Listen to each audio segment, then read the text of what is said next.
ভারতের উপর ফের শুল্কের খাড়া চাপাতে চাইছেন ডোনাল্ড ট্রাম্প অর্থাৎ আমেরিকান প্রেসিডেন্ট ইতিমধ্যেই একটি বিল বা একটা অনুমোদন দিয়েছেন একটি বিলে। সেই বিলে কি বলা হচ্ছে? সেই বিলে বলা হচ্ছে যে সমস্ত দেশ রাশিয়ার থেকে তেলের ব্যবসা করছে সেই সমস্ত দেশকে 500% হারে চড়া হারে শুল্ক দিতে হবে। তো সেই তালিকায় সব থেকে বেশি রয়েছেন ভারত এবং চীন, এবং এই ভারত ও চীন নিজের প্রয়োজনে প্রায় 70% তেল রাশিয়া থেকে কেনে বলে আমরা ইতিমধ্যে সবাই জানি।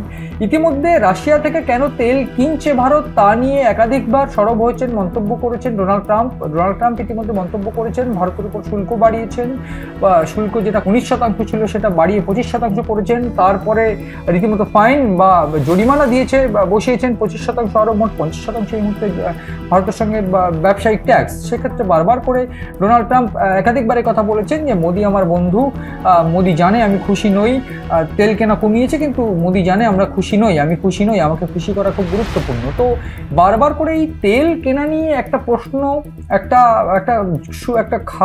শুল্কের খাড়া কিন্তু বারবার চাপাতে চাইছে ডোনাল্ড ট্রাম্প। এবার সেই শুল্কের খাড়া কি বেড়ে 500% হতে চলেছে?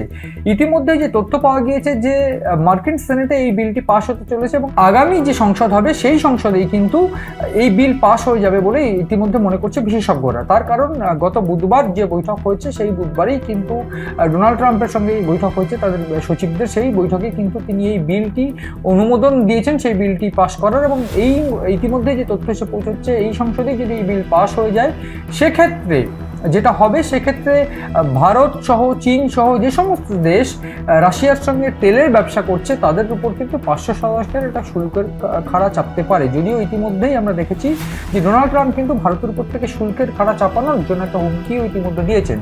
যদিও ভারত কিন্তু এই মুহূর্তে চুপচাপই রয়েছে, একেবারে নিজের জায়গায় খুব স্ট্যান্ড, এবং ভারত প্রাথমিকভাবে যখন শুল্ক চাপানো হয়েছিল আমেরিকা ভারতের উপর চাপিয়েছিল তখন পরিষ্কার করে দেওয়া হয়েছিল, ভারতের তরফ থেকে বিবৃতি দেওয়া হয়েছিল যে ভারতের জনসাধারণের জন্য, ভারতের সাধারণ মানুষের জন্য কৃষিজ উৎপাদন বা অন্যান্য বিষয়ের জন্য যেটা ভারতের সাধারণ মানুষের সুবিধা হবে, ভারতের দরিদ্র মানুষের সুবিধা হবে, ঠিক ভারত সেইটাই করবে।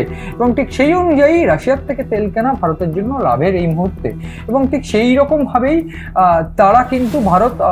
ভারত কিন্তু রাশিয়া থেকে তেল কিনছে বলে এই মুহূর্তে খবর। ফলে সব মিলিয়ে এই যে শুল্কের খাড়া চাপানোর যে হুমকি বা হুঁশিয়ারি ইতিমধ্যে আসছে, আমরা দেখেছি ভেনেজুয়েলায় তেলের লোভে ডোনাল্ড ট্রাম্প কত বড় অ্যাকশন নিয়েছে। এবং এইবার ভারত সহ অন্যান্য দেশগুলো যারা কিনা তেলের ব্যবসা করছে সেই সমস্ত দেশগুলোর সঙ্গে এইবার একটা সরাসরি প্রত্যাঘাত বা সরাসরি যুদ্ধে বা সরাসরি সংঘাতে যেতে চলেছেন ডোনাল্ড ট্রাম্প, যেখানে ইতিমধ্যে আমরা জানি যে ইউক্রেন এবং রাশিয়ার যে যুদ্ধ, সেই যুদ্ধ কোথাও গিয়ে থামুক সেইটা দাবি করে বা সেইটা চেয়ে ডোনাল্ড ট্রাম্প যা করছেন সেইখানে দাঁড়িয়ে রাশিয়া পরিষ্কার বলে দিয়েছে যে তাদের এইটা দাবি, এবং সেই দাবি কোনোভাবেই মানতে নারাজ ইউক্রেনের প্রেসিডেন্ট জেলেনস্কি। ফলে সব মিলিয়ে ডোনাল্ড ট্রাম্প যেটা চাইছেন, রাশিয়ার তেলের ব্যবসায়ী তাদের একটা অর্থনৈতিক স্ট্রাকচার হয়ে দাঁড়িয়েছে। ফলে তাদের যে তেলের ব্যবসা, সেই তেলের ব্যবসা করলেই, সেই তেলের ব্যবসা করে যুদ্ধের যে আর্থিক যে সহযোগিতা সেইটা যোগান দিচ্ছে তারা। ফলে সেই জায়গা থেকে